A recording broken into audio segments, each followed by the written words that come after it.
சபை மக்கள் சபை மாபெரும் மக்கள் சபை ஆதிநாளை தேவர் சபை மத்தியிலே மன்னர் சபை இந்த மாபெரும் மக்கள் சபையிலே சிறியோர் பெரியோர் தாத்தந்த மேல் அமைந்திருக்கிறார்கள் எல்லாம் ஒரு வணக்கம் வைக்க வேண்டும் அல்லவா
நான்கு வேதம் பெயர் என்ன தெரியுமா? சொல்லக்கூடிய வேதமாகப்பட்டது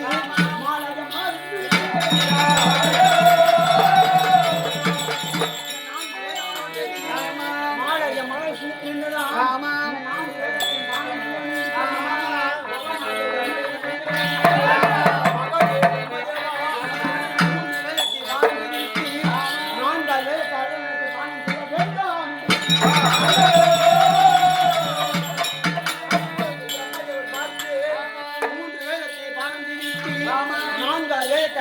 என்ன இருக்கிறது சோதித்து பார்க்கலாம். நாங்கள் வேதத்தை பானம் செய்கின்ற போது நாட்சி முடியாது.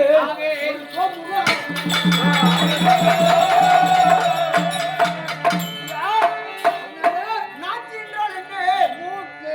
நாட்சி என்றால் மூக்கு. மூக்கின் துவாரத்தின் வழியாக ஒரு சோமுகாசுரன் பிறந்து பிரம்மதேவன் கையை காலை கட்டிவிட்டு நான் வேதத்தின் கொண்டு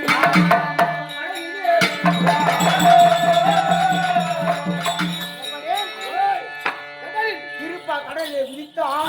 அப்பொழுது பிரம்மதேவன் பார்த்து என்ன செய்வது என்று தெரியாமல் தந்தையாக மகாவிஷ்ணு வந்து என்ன சொன்னா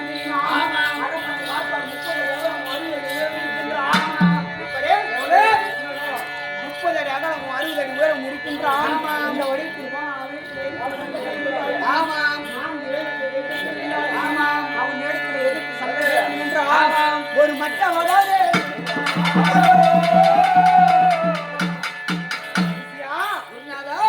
மச்சம் என்றால் என்ன? மீன்.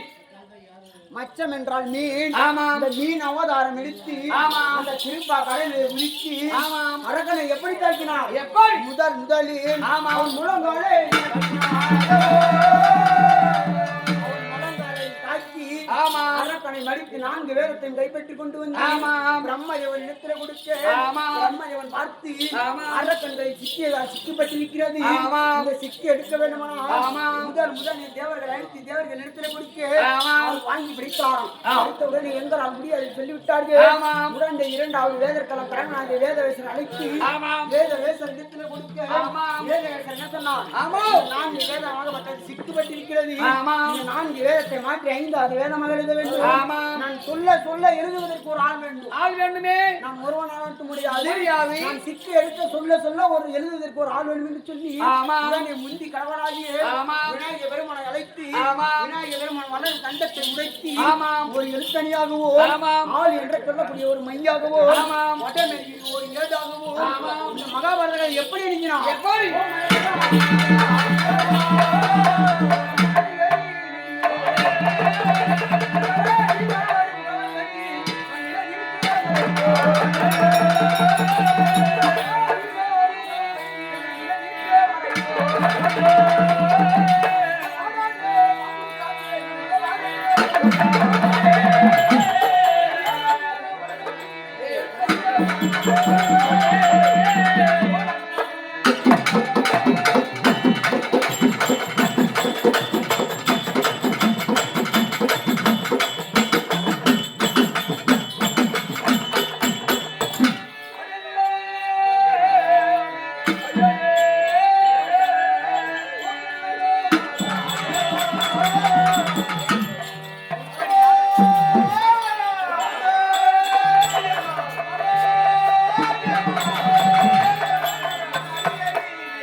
சொல்லப்பட்டது.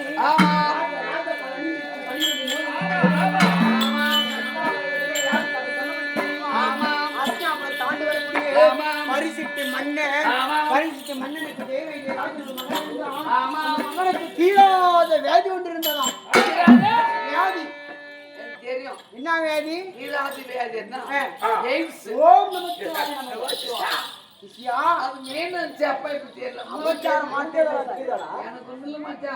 வேறு வருது வேறு வந்து நூறு வராது. எப்படி பெண் குஷ்டி என்று சொல்லக்கூடிய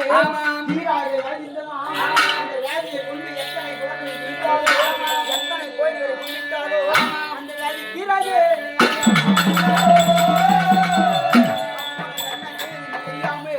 இருக்கின்ற போது அந்த நாட்டில் உள்ள வைத்திக மகாமுனிவர்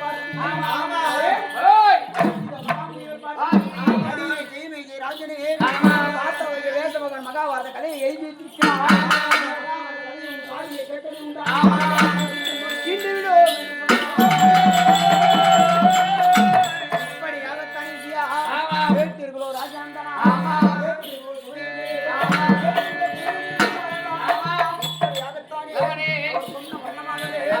மகாபாரத கதையை காதிலே கேட்டவுடன் அவனுக்கு இந்த நோய் முக்கியதோ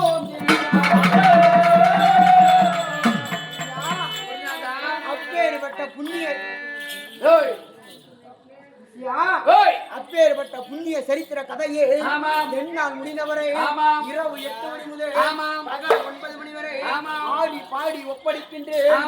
மற்றவருக்கு கால் தூசி ஆனாலும் உங்கள் வயிற்றில் ஒரு குழந்தை பிறந்து ஏதாவது தவறு செய்தால் எப்படி என்னையும்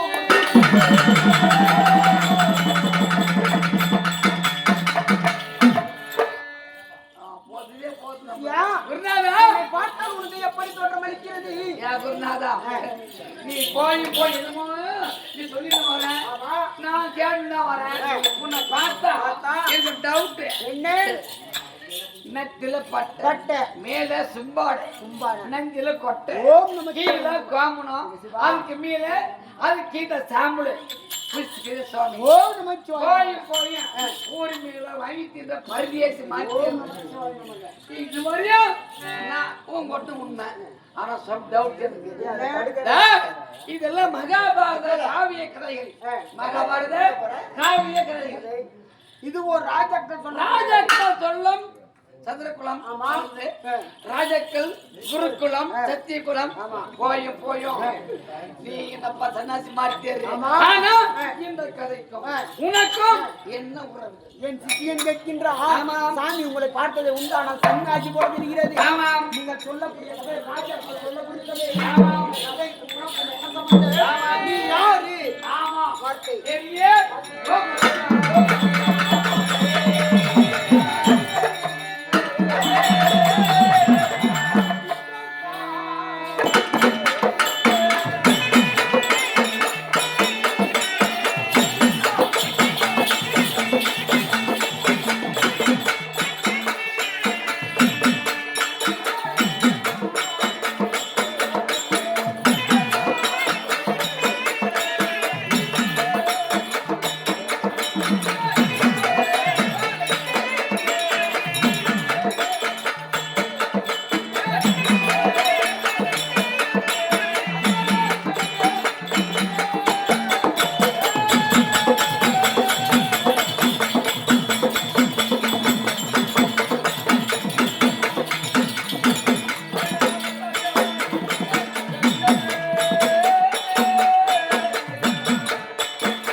சத்தியம் தவறாத சந்திரகுலே சத்தியம் தவறாத சந்திரகுலத்திலே ஆண்டு மகாராஜனுக்கோ தேவிக்கோ இருவருக்கு மூத்தவே இருவருக்கு இளையவே என்னுடைய பெயர்